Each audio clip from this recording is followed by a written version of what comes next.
이명박 전 대통령이 마이크 앞에 서서 입장을 밝혔습니다. 정두원 의원님 네. 보셨어요? 아니요. 그냥 기사로 봤죠. 아 보셨어요? 기침을 왜 이렇게 많이 하는 거예요? 원래 좀 목이 기관지가 좀 안 좋죠. 기관지가 원래 안 좋으세요. 그리고 또 지금 긴장을 많이 하신 것 같아요. 아 긴장을 했다? 예, 어떤 점에서? 지금 굉장히 급하죠. 지금 상황이 이제 급하게 돌아가니까 본인이 지금 마음이 지금 굉장히 불편할 겁니다. 그럼 코너에 몰렸다고 본인 스스로 그렇게 생각하고 있다고 불안하죠. 보세요? 불안하다? 누구나 불안하죠. 예, 갑자기 뭔가 막 나올 것 같은데 좀 사람이 검찰에 갈 거를 생각하면 천하의 장사도 불안해집니다. 제가 겪어봐서 아는데.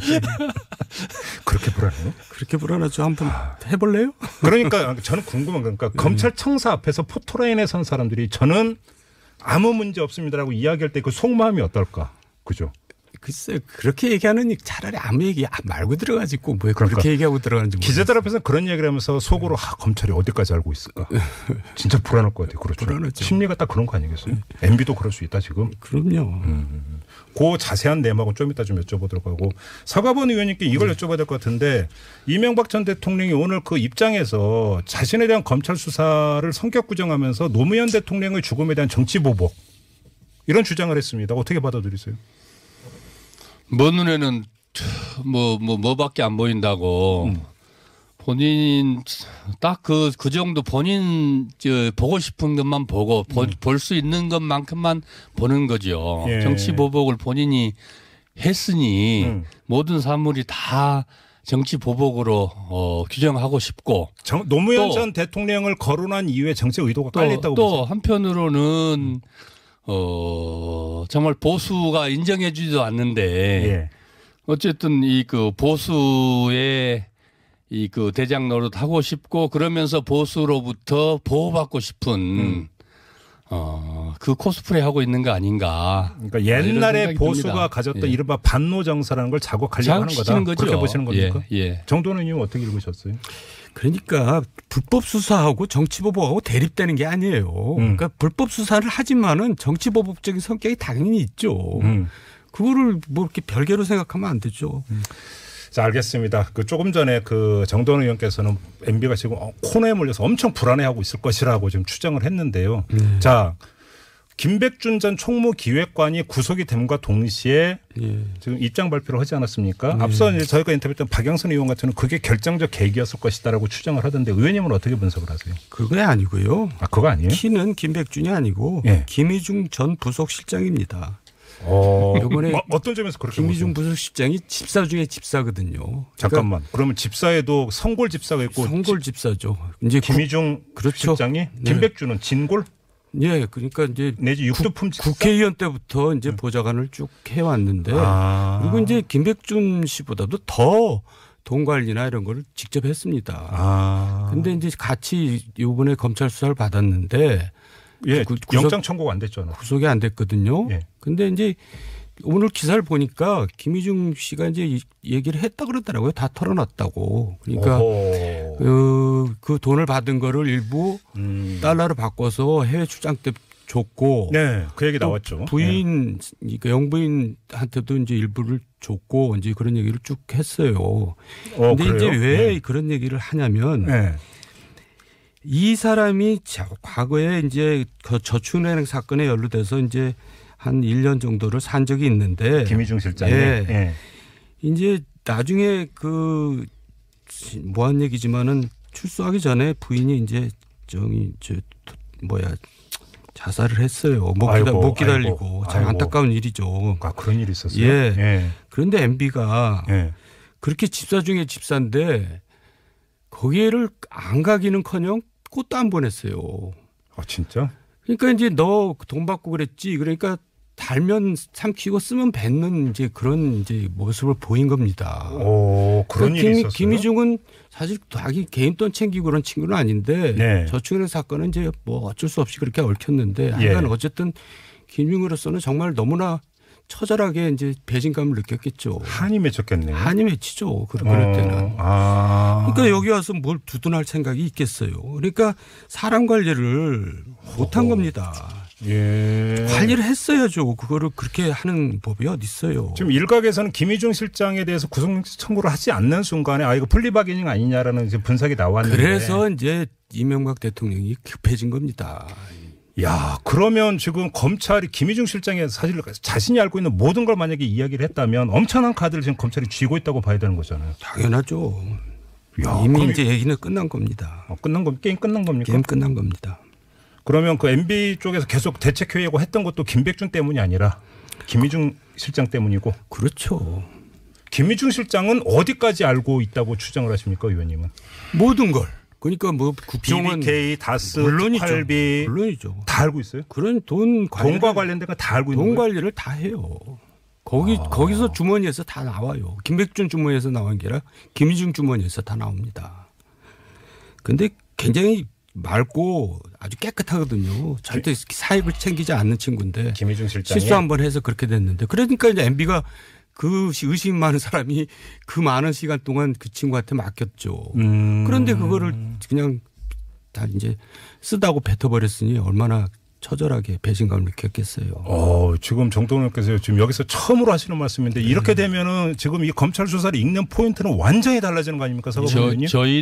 저도 듣기로 김희중 그 부속실장 구속됐을 때 이 정치권에서 하는 얘기는 다들 그 좀 안타까워, 특히 구여권 사람들, MB 쪽 사람들, 김희중 실장을 안 사람들은 다 좀 안타까워하면서 아까 지금 정 의원님 말씀하신 식으로 그랬는데 아주 정말 그야말로 그냥 내팽개치듯이 그때도 검찰 수사 받으면서 단계에서부터 시작해서 뭐 끝날 때까지 내팽개치듯이 내팽개쳐서 실제로 그때도 이명박 대통령의 그 비정함을 다 비난하고 그랬던 것이 기억나거든요. 근데 이번에 사실 조사하면서 김희중 실장 들어있고 또 간간히 나오고 그러면서 사실은 저 좀 심상치 않다 그랬는데 지금 정 의원님 말씀하신 거 보니 간단치 않네요.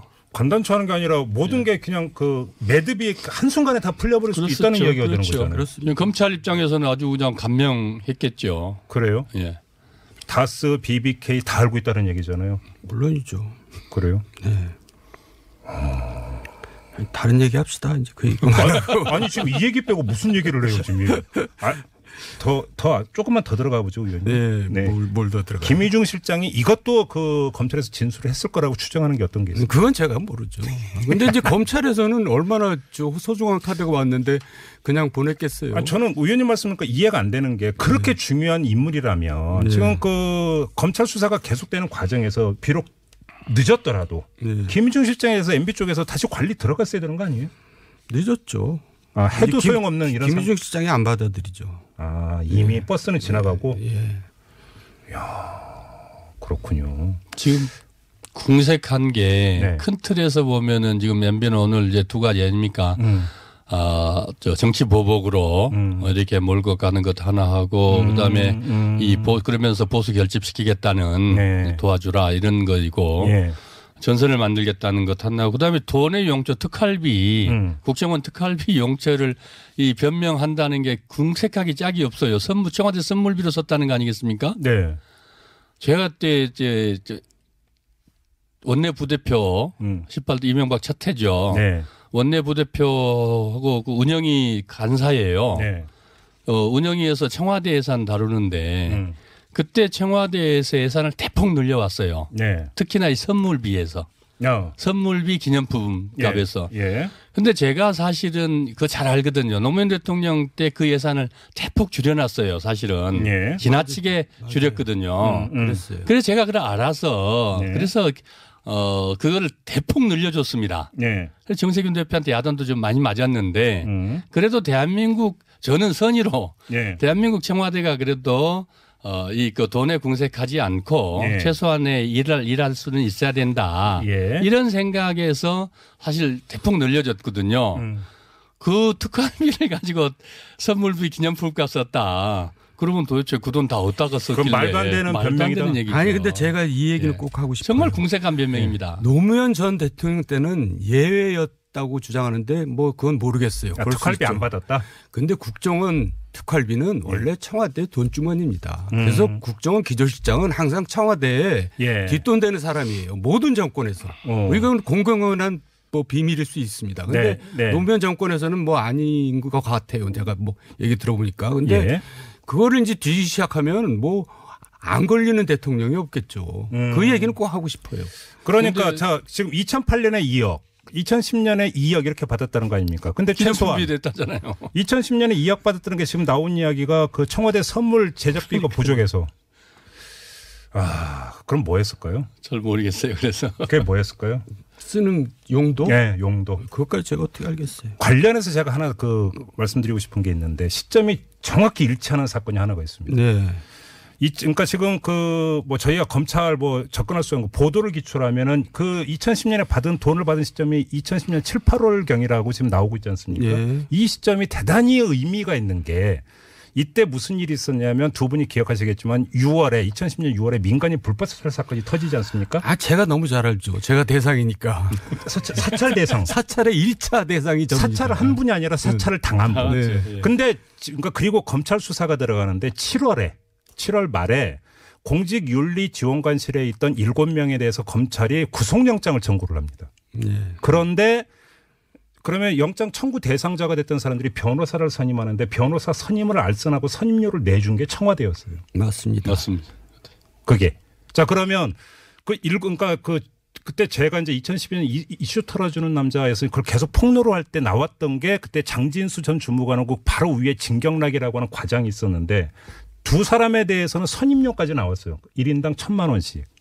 그거를 누가 알선을 했냐면 그때 윤리지원관실의 배우라고 하는 이영호 고용노사 비서관 바로 밑에 있었던 최종석 행정관이라는 사람이 우리가 알아서 할 테니까 맞습니다. 케어니까 걱정하지 말라 해서 1인당 1,000만 원씩 선임료를 대줬고 만약에 구속을 피하게 하면 성공보수로 1인당 1,500만 원씩 준다고 했다라는 것 아니겠습니까? 바로 이 시점에 김백준 기획관이 국정원에 돈을 요구한다라는 겁니다. 그럼 이건 상관성이 있을 거예요, 없을 거예요?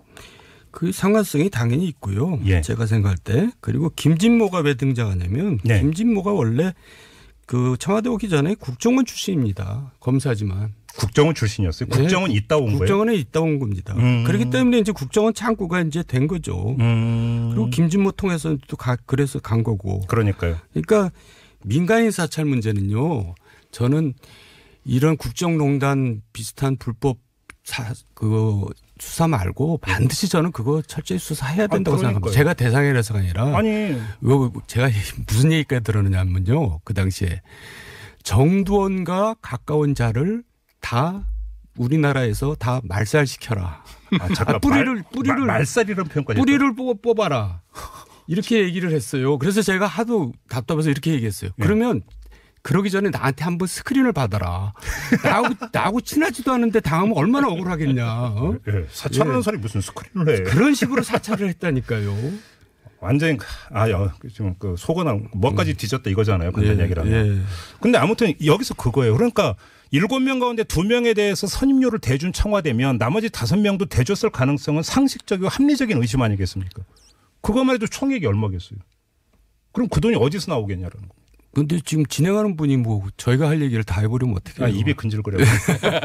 여기까지만 이야기를 할게요. 여기까지만. 그러니까 이게 사실은 모든 게 지금 얽혀 있는 것이 아니냐라고 하는 것인데 이렇게 되어버리면 지금 오늘 제가 정도원 의원께서 김희중 실장의 사연을 말씀하시는 순간에 지금 질문 드리고자 했던 모든 게 여기서 다 무너져 버렸습니다.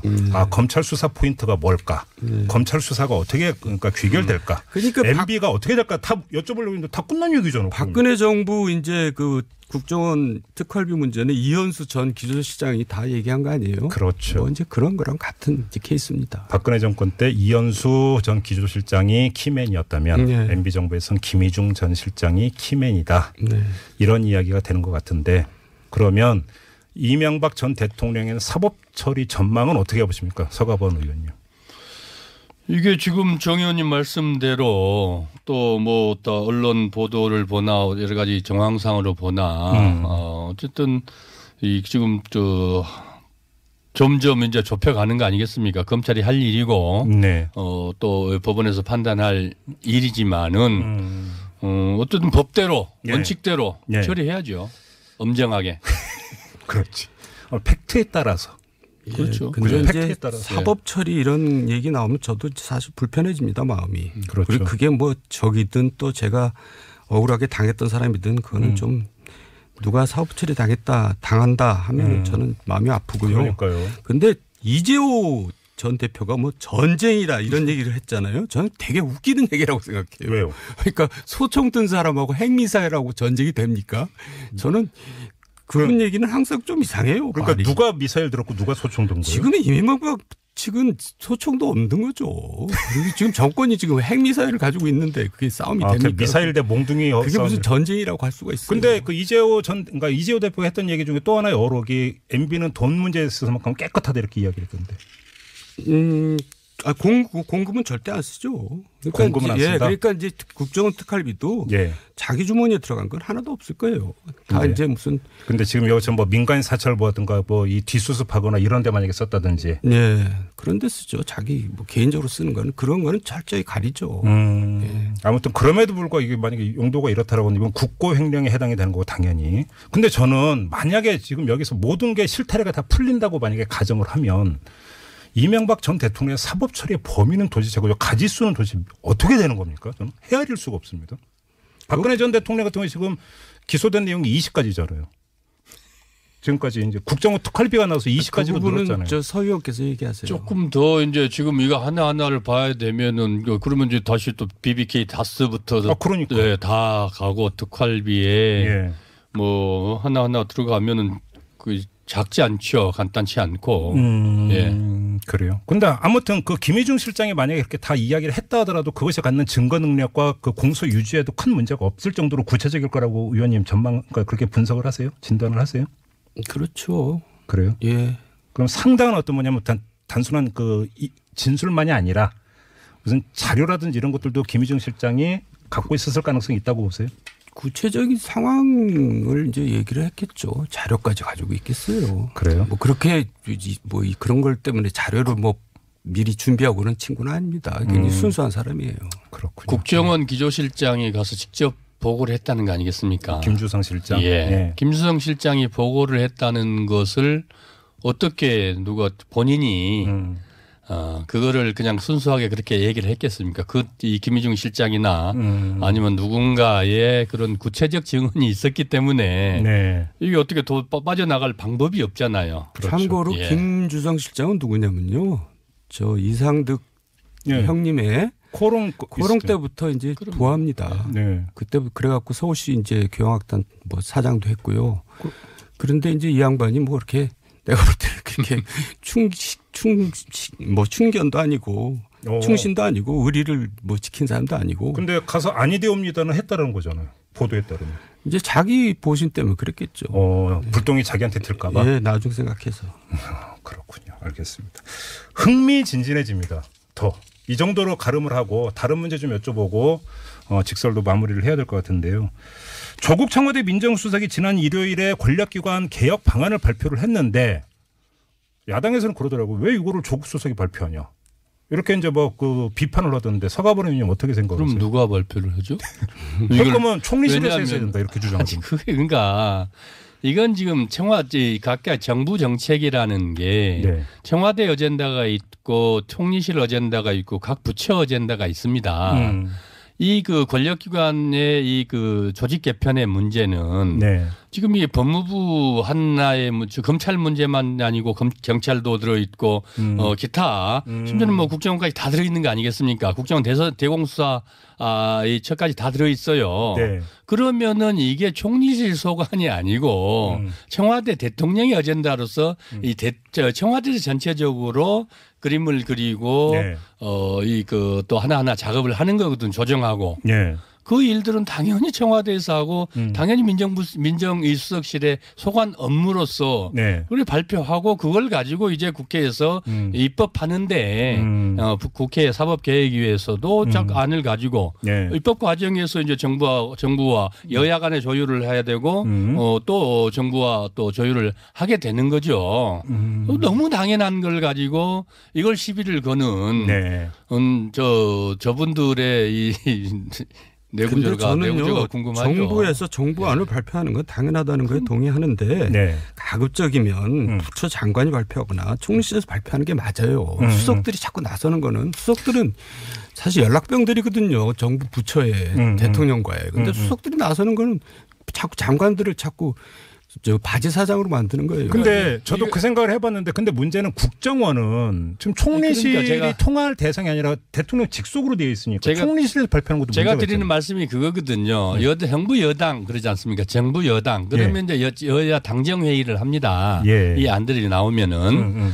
그래서 당정회의에서 사안에 따라서 국회 협조가 정말 긴밀하게 필요한 것들은 당에서 발표를 하는 경우도 있어요. 그러나 지금 우리 그 앵커께서 말씀하셨듯이 이게 국정원 문제까지 같이 들어있거든요. 또 이 검찰 문제, 경찰 문제, 이 정부 조직에 가장 민감하고 핵심적인 이게 정부 조직이에요. 또 이게 권위를 가지려면 결국은 어쩔 수 없이 뭐 청와대에서 나서서 이걸 뭐 국민들에게 지금 이 자랑하겠다는 것도 아니고 공세우겠다는 것도 아니고 그러니까 이 중요성이나 또 그간에 각 정부에서 지금 얼마나 해오고 했던 것들이 다 이 벽에 부딪혔는데 채무를 안을 마련해서 한 거 아니겠습니까? 그런데 그러니까 제가 이야기를 꺼낸 게 지금 앞으로 이제 청와대가 주도적으로 해서 국정원 이제 큼직한 이런 거에 대해서 발표를 하겠다라고 지금 그 얘기를 했잖아요. 그럼 이건 순방향이다 이렇게 보시는 겁니까? 그러니까 순방향이 아니고 저 역할상 그럴 수밖에 없다는 거죠. 그래요? 네, 여당에서 할 것들은 당정회의를 통해서 당에서 발표할 것은 당에서 발표를 하고 뭐 이 각 부처에서 발표할 사안들은 부처에서 다 하겠죠. 그러나 아까 말씀드렸듯이 또 총리실 어젠다는 총리실에서 조정해서 발표할 것이고 그러나 이제 국정개혁 과제들 중에 대통령이 이게 직접 책임을 지고 청와대에서 이 그 조정하는 것들 안을 만드는 것들은 그건 당연히 청와대에서 발표해야죠. 근데 얘기 진행하다 보니까 갑자기 퍼뜩 옛날 장면이 떠올랐는데 한참 잘 나갈 때 안종범 정책조정수석 정기적으로 청와대 마이크에 서가지고 브리핑 비슷한 거 계속 하지 않았습니까? 그러니까 경제 운영 방향 이렇게 가야 되고 이런 거요. 그 박근혜 정부 때는 더 심했어요. 그때는 당정이란 말도 안 쓰고 당청이란 말 썼어요. 정부는 없어졌어요. 그러니까 다시 말하지만 청와대 수석들은 대통령과 부처 장관의 연락병입니다. 연락병과 왜 당이 협의를 해요? 즉 장관들하고 해야죠. 그러니까 자꾸 수석들이 나서면은 장관들이 각 부처가 힘을 잃어요. 그래서 역할을 못한다 그 얘기입니다. 네. 알겠습니다. 그럼 그 정도로 가름하고 마지막으로 하나만 더 여쭤보겠습니다. 서가번 전 의원께 먼저 여쭤보겠는데 양정철 전 홍보기획비서관이 오늘 입국을 하지 않았습니까? 근데 자유한국당의 김성태 원내대표가 문재인 대통령 참모 가운데 가장 괜찮은 분인 것 같다 이렇게 호평을 했습니다. 어떻게 받아들이세요? 잘 보신 것 같네요. 왜냐하면은 저 사실 이른바 실세 중에 실세라고 다들 세간에 그렇게 알려져 있지 않습니까? 또 실제로 또 그 말이 틀린 말이 아니고요. 그럼에도 불구하고 일체 사리 사욕 없이 그냥 홀홀 털고 외국에 나가지 않았습니까? 책 써서 이제 발표하려고 출판 기념회 때 잠깐 귀국했는데 사실 말이 그렇지 쉬운 일이 아니거든요. 그런데 그런 것들을 김성태 원내대표가 보고 말씀하셨다고 생각합니다만은 누구에게나 김성태 원내대표뿐만 아니라 누구에게나 그거는 그렇게 보여졌지 않았을까. 마지막으로 정도로님께 이 점을 여쭤볼게요. 근데 저는 이걸 보면서 사실은 그러니까 창업 공신 흔히 이야기를 하면 그러면 이제 그때 대통령이 참모고 대통령이 되도록 만든 1등 공신이라면 그 책임성을 따지면 사실은 그 정권을 잡은 다음에도 대통령 옆에서 보좌하는 게 사실은 더 맞는 얘기잖아요. 근데 제가 후회하는 게 이겁니다. 제가 양정철 비서관처럼 했어야 돼요. 그게 진정한 실세입니다. 그게? 그가 실세라고 정부의 안에 뭐 청와대에 있으면은 가만 안 놔둬요. 그리고 결국 또 선거 끝나면 또 뭐 굳은 일 겪습니다. 그게 한 번도 예외가 없거든요. 자기 의지와는 다르게 굉장히 지혜로운 거죠. 그렇죠. 그리고 결국 제가 볼 때는 이제 문재인 정부도 좀 어려움을 겪을 일이 있거든요. 그때는 이제 제가 볼 땐 등장할 겁니다. 그때는 와서 오히려 도와야 된다 이렇게 또 그때 또 등장해야 되고요. 등장할 거예요. 그런 일이 생기면 그런 일이 생겨서는 안 되겠습니다만은. 그렇죠. 하긴 뭐 그렇더라고요. 어떤 국회의원 이야기 들어보니까 법안 관련해서 기업이 막 결사적으로 하길래 안 된다고 딱 끌었더니 친척을 찾아가더라 이런 얘기거든요. 친척까지 가만 놔두지 않는 거 뭐 정말 자기가 경악을 했다고. 네, 가만 안 놔두죠. 그러니까 본인의 의지만 갖고 또 안 되는 부분들이 있다. 이렇게 본다면 오히려 양정철 전 비서관이 더 현명하고 잘하고 있는 거죠.